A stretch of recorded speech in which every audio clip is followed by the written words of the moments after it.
পরিষদের মিটিংয়ে আমাদের গুরুত্বপূর্ণ 3টা সিদ্ধান্ত হয়েছে। আমি এই রিড আউট করবো। এটা রিড আউট করার পরে আপনার সিদ্ধান্তগুলো জানতে পারবেন।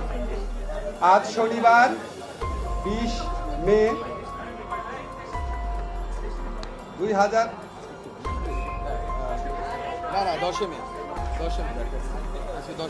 আচ্ছা, আমি আবার থেকে পড়ছি। হ্যাঁ, আজ শনিবার 10 মে 2025 তারিখে উপদেষ্টা পরিষদের এক বিশেষ সভা অনুষ্ঠিত হয়। সভায় আন্তর্জাতিক অপরাধ ট্রাইব্যুনাল আইনের সংশোধনী অনুমোদিত হয়েছে। সংশোধনী অনুযায়ী আন্তর্জাতিক অপরাধ ট্রাইব্যুনাল কোনো রাজনৈতিক দল, তার অঙ্গ সংগঠন বা সমর্থক গোষ্ঠীকে শাস্তি দিতে পারবে।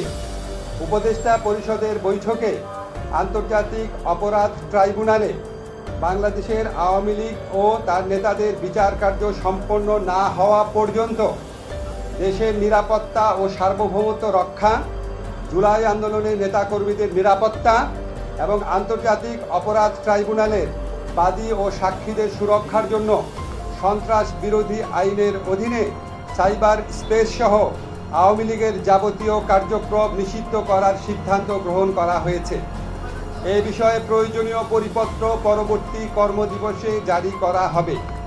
এর পাশাপাশি আজকের উপদেষ্টা পরিষদের বৈঠকে জুলাই ঘোষণাপত্র আগামী 30 কার্যদিবসের মধ্যে চূড়ান্ত করে প্রকাশ করার সিদ্ধান্ত গৃহীত হয়েছে।